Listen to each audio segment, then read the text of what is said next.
안녕하세요. 아름다운 밤입니다. 오늘은 제가 장상피 화생에 관해서 이야기할 거예요. 장상피 화생은 매년 보면 한 두세 분 정도가 항상 이런 증상 때문에 오시는 분들이 계셨는데, 지금까지 제가 이 장상피 화생 때문에 오셨던 분들은 모두 다 치료를 해드렸어요. 예후가 굉장히 좋았는데요. 몇 가지 포인트가 있습니다. 오늘은 그에 관해서 이야기를 하고, 제가 그 장상피 화생 환자분들 개개인의 차이는 있지만 공통적으로 몇 가지를 드린 게 있어요.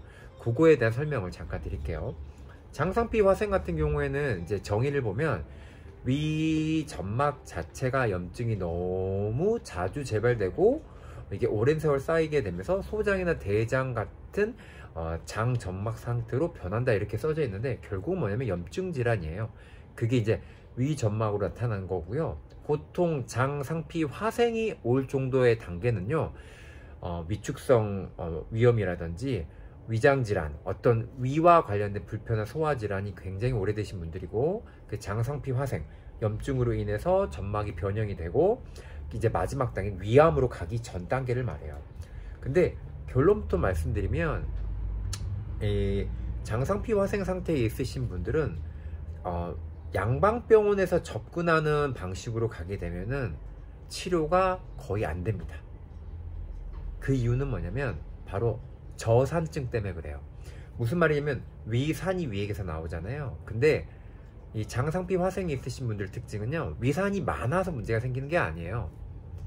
스트레스를 받고 여러 가지 원인에 의해서 위점막도 약해져 있지만 산분비가 제대로 안 됩니다.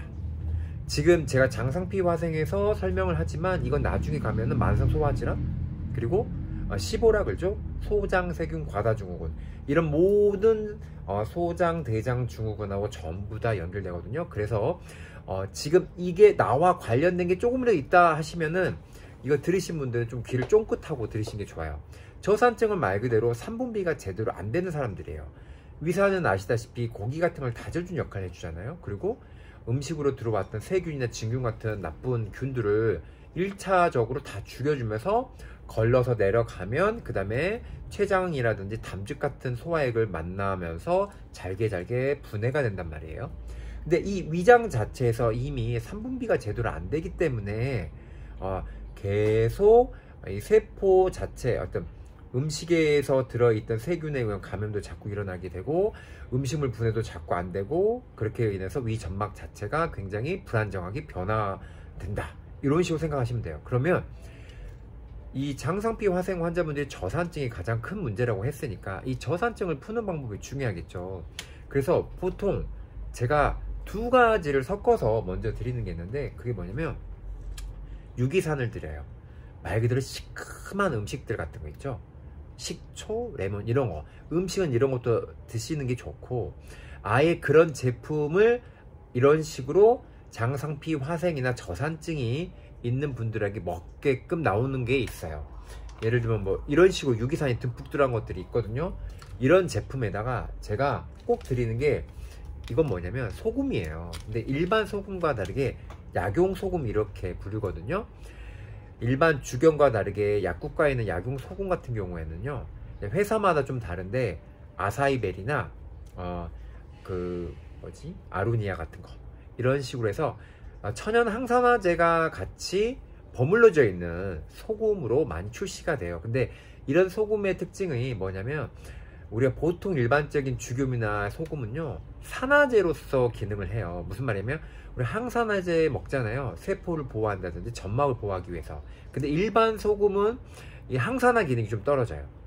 그래서 약용 소금 같은 경우에는 천연 항산화제가 들어있기 때문에 세포를 보호하면서 소금이 갖고 있는 미네랄, 나트륨, 칼슘, 칼륨 여러 가지가 들어있잖아요. 이 바다에서 자연 상태로 있었던 그 물질의 구성 그대로 미네랄이 우리 몸에 흡수가 되게끔 하는 작용이 이런 약용소금이에요. 특히 이런 저산증 갖고 있으신 분들한테는 이 약용소금이 굉장히 중요한데, 아까 유기산하고 만났을 때는 산분비가 더 많이 나오고요. 그리고 이 소금이 중요한 이유 중에 하나가 뭐냐면, 이 소금의 구성 성분이 NaCl이잖아요. 염화 나트륨이라고 그러잖아요. 근데 약용 소금에는 염화 나트륨만 있는 건 아니죠. 왜냐면 바닷물 속에는 여러 가지 아까 말씀드린 것처럼 미네랄도 있는데, 이 염화이온 같은 경우에는 우리가 위산이 영어로 뭐죠? HCl이잖아요. 그러니까 뭐냐?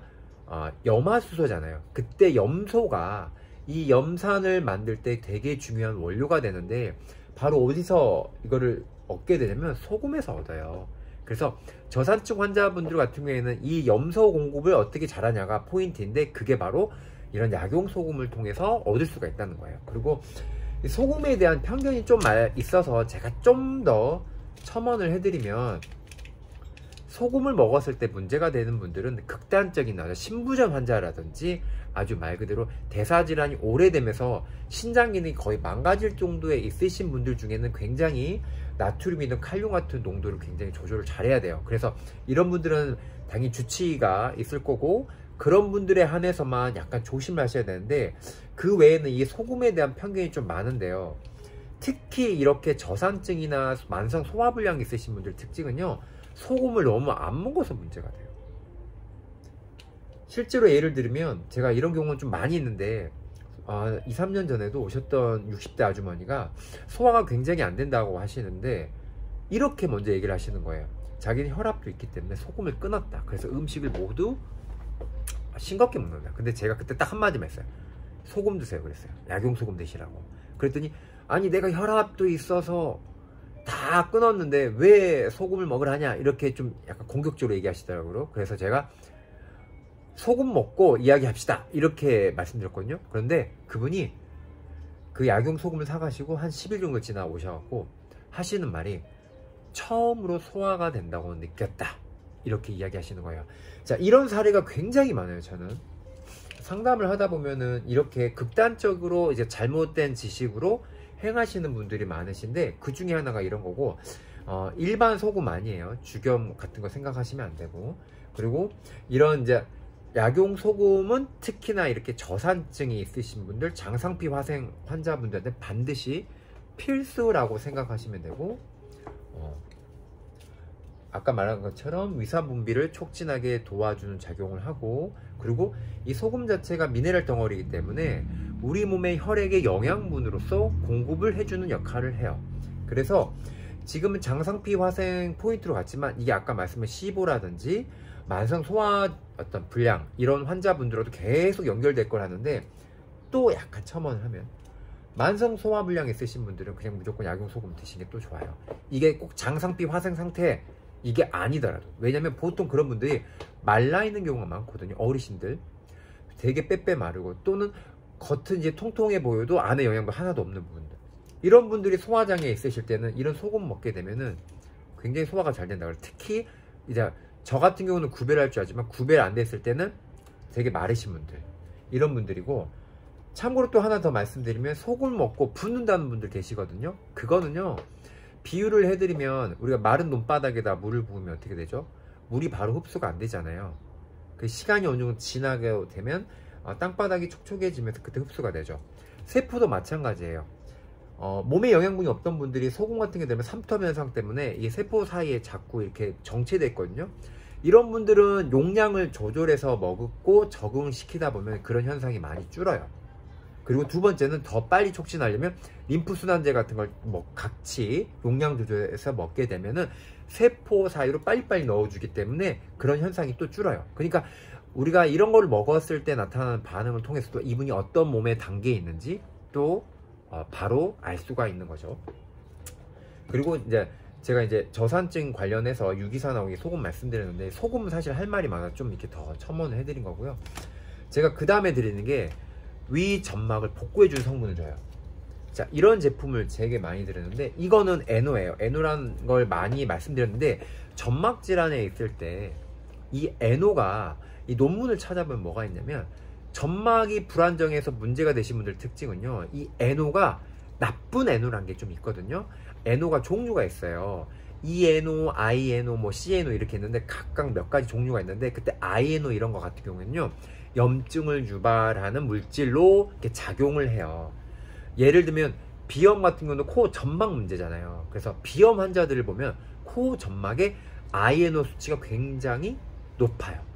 그러면 똑같이 위 점막 문제잖아요. 그래서 위 점막에도 보면은 이 INO 수치가 굉장히 높은 사람들이 이 위 질환을 갖고 있어요. 근데 이 아까 보여드렸던 같은 경우에는 이 위 INO를 줄여주고 좋은 NO를 더 많이 늘려주는 작용을 해요. 그렇게 되면 점막은 알아서 복구가 됩니다. 이제 이걸 또 응용하면 비염 치료에도 똑같이 응용을 할 수가 있어요. 실제로 저는 비염 20몇 년 있었는데 그런 식으로 해서 많이 좋아졌고, 그런 식으로 해서 비염 치료를 많이 해드렸어요. 지금 이제 위와 관련된 장상피 화생이니까 이 지금 보여드렸던 NO 같은 경우는 위 점막에 작용을 하는 거예요. 그래서 제가 가장 기본적으로 장상피 화생이 있어서 위점막이 문제 있으신 분들은 저산증을 케어해주고, 그 다음에 약용소금 꼭 드시고, 위 점막에 살릴 수 있는 좋은 NO 성분이 들어간 걸 같이 드려요. 이게 가장 기본적인 구성이에요. 그 다음에 개개인의 체질이나 개개인의 상태 정도에 따라서 식습관까지 다 당연히 고려해가지고 이제 플러스 뭔가 이제 더 드릴 분은 더 드리고, 아니면 이렇게 가감을 해서 드리는 거죠. 그리고 장상피 화생 상태가 있으신 분들은요, 절대로 단기간에 효과를 보시려고 생각하지 마시고요. 나타나는 그 긍정적인 효과는 굉장히 빨리 나타나요. 보통 하루만 드셔도 바로 속이 편해진다고 말씀하시고, 아무리 늦어도 수십 년 된, 뭐 10년이 넘으신 분들, 몇 년 되신 분들도 보통은 한 2주 정도 드시면 속이 편해진다 얘기하시는데, 제가 이거 같이 이렇게 치료해드렸던 환자분들한테 꼭 6개월 이상에서 1년을 말씀드려요. 왜냐면은 이 장상피 화생 같은 경우에는 한두 달 돼가지고 이렇게 세포가 변형되지는 않거든요. 이미 본인들이 답을 알고 계시지만 굉장히 오래되신 분들이 많아요. 수년, 뭐 더 되신 분도 있고. 그러니까 치료를 할 때도 반응 속도가 빨라서 좋아지는 예후가 그 속도가 빠르더라도 어느 정도 충분하게 다져줘야 되는 시간이 필요해요.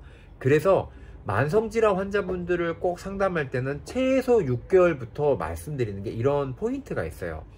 실제로 저랑 같이 이런 장상피 화생을 치료받았던 분들은 최소 6개월 이상 다 하셨어요. 물론 본인들이 한 달만 먹어도 50% 좋아졌어요. 두 달 먹어도 뭐 80%가 좋아졌어요. 실제로 한두 달만 먹어도 병원에서 검사하시고 오셨던 분도 굉장히 좋아졌다고 얘기하시지만, 제가 아까 말씀드린 것도 그냥 6개월 드시라고 해요. 왜냐하면은 다시 복구되고 이거를 다시 재생하면서 다져야 되는 시간이 필요하기 때문에, 보통은 이런 식으로 해서 관리를 해드리면, 아까 말씀드린 것도 저에게 오셨던 분들은 모두 다 좋아졌고, 지금 이 채소의 방법을 제가 유튜브에 지금 이렇게 올려드린 것도 이것 때문에 고생하시는 분들이 되게 많으실 건데 도움이 되시러 올린 거고요. 이제 여기서 좀 하나 더 첨가하면, 아까 저산증 얘기를 계속 했는데 양방병원에서 왜 치료 방법이 이 방향이 좀 다르냐면요, 보통 양방병원을 가시면은 PPI라 해서 프로톤 펌프 이니비터, 그러니까 뭐냐면 위산분비 억제제를 주거나 겔포스, 알마겔 같은 중화제를 줘요. 겔포스 이런 거는 아마 다 한 번씩 광고 다니까 들어보셨을 텐데, 장상피 화생 있으신 분들은요 전혀 도움 안 됩니다. 오히려 더 악화돼요. 왜냐면 저산증이잖아요. 근데 프로톤 펌프 이니비터인 위산분비 억제제나 겔포스, 알마겔은요 모두 다 산분비가 많은 사람들이 먹게끔 나온 거예요. 그리고 실제로 우리가 의학이라는 게 서양 의학이기 때문에, 서양 의학은 서양 사람들의 식습관, 그리고 서양 사람들의 특징에 맞춰서 개발이 된 거거든요. 근데 동양 사람들의 특징은 뭐냐면, 서양 사람들에 비해서 잡식을 많이 하죠. 골고루 먹고 한쪽으로 편중되지 않고 육류만 먹지 않고 야채도 많이 먹고. 근데 서양의 식단은 보통 스테이크처럼 약간 육류에 편중되어 있어요. 그리고 실제 통계가 나와 있는데 서양 사람들이 보통 위산분비가 더 많다고 해요. 이게 아무래도 생활 환경이나 식습관의 차이도 있겠죠. 약간 유전적인 차이도 있을 거고. 그래서 산분비 억제제나 겔포스 같은 중화제들은 그런 유형의 사람들도 잘 받아요. 물론 동양인이라 해도 서양 사람들처럼 위산이 많이 나온 분들이 있어요. 제가 약국가에 있어도 한 30% 정도, 실제로 제가 예전에 통계를 한번 봤는데 동양인의 한 3분의 1 정도가 그런 경향을 갖고 있다 해요. 그래서 그런 분들은 그런 걸 먹어도 좋다고 하시는데, 지금 저산증, 장상피 화생 이야기를 하고 있잖아요. 그런 분들한테는 오히려 산도 지금 없는 상태에서 문제가 생겼는데 산분비를 억제시키지, 겔포스나 알마겔 같은 게 들어가서 산을 다 중화시켜 버리지. 그러면 자꾸 악순환이 되는 거예요. 그래서 이런 분들은 오히려 더 초반에는 좀 먹고 나면 속도 좀 덜 쓰린 것 같고 좋아지는 것 같은데 악순환이 된다 그래요. 이게 굉장히 중요한데 지금 이제 도움이 되는 영양제를 말씀드렸지만 이 후반에 제가 지금 말씀드렸던 이 포인트를 상담을 하면은 열에 다 모르고 오시더라고요. 좀 약간 의아했는데 제가 공부를 하는 사람이라서 이걸 의아했는지 모르겠는데 오히려 이 지금 말씀드렸던 이야기들이 유튜브를 보시면서 내가 이래서 도움을 못 받았네 이러신 분들도 계실 거예요. 그러면 주저하지 마시고요. 도움이 필요하시면 저한테 댓글 주시거나 카톡으로 문의를 주시면 돼요. 그리고 아까 말씀드린 것처럼 이런 기본을 바탕으로 해서 한 6개월 이상 꾸준하게 드시면은 속이 되게 많이 좋아집니다. 그리고 지금 제가 보여드린 3가지가 있는데 이런 원리를 갖고 있는 제품들은 회사마다 약간 한두 개씩 차이가 조금씩 있지만 몇 가지 더 있어요. 그래서 그거는 제가 개개인별로 사람에 맞춰서 이게 좀 더 이분한테 맞다, 저게 맞다 이런 식으로 분류해서 드리거든요. 그러니까 뭐 어떤 걸 선택할지 모르신다 하시면 저한테, 전문가인 저희가 있으니까 저한테 물어보시면 됩니다. 오늘은 장성피 화생에 관한 이야기였고요. 그리고 사실 이 내용의 일부는요, 아까 제가 파생을 했지만 만성 소화불량, 시보, 소장, 세균 과다증후군 이거랑 굉장히 연결돼요. 그리고 실제로 여기서 일부의 개념을 가지고 와서 그런 식으로 또 치료합니다. 그것도 제가 설명을 또 올릴 건데 계속 보시다 보면 아니 왜 저기서 썼던 약을 또 쓰지? 계속 말씀드리지만 이 증상에 이렇게 쓰면 이게 이거야. A 쪽에 쓰면 A약, B 쪽에 쓰면 B약 이렇게 되는 거지. 한쪽에는 1대1만 무조건 이런 거는 없습니다. 그거는 이제 전문가가 보았을 때 이렇게 응용을 하면은 그 사람의 약이 되는 거니까 이 점 꼭 기억하시고 저는 이 방송 오늘 장성피 화생 관련된 내용을 마치겠습니다. 하여튼 좋은 밤 되십시오. 감사합니다.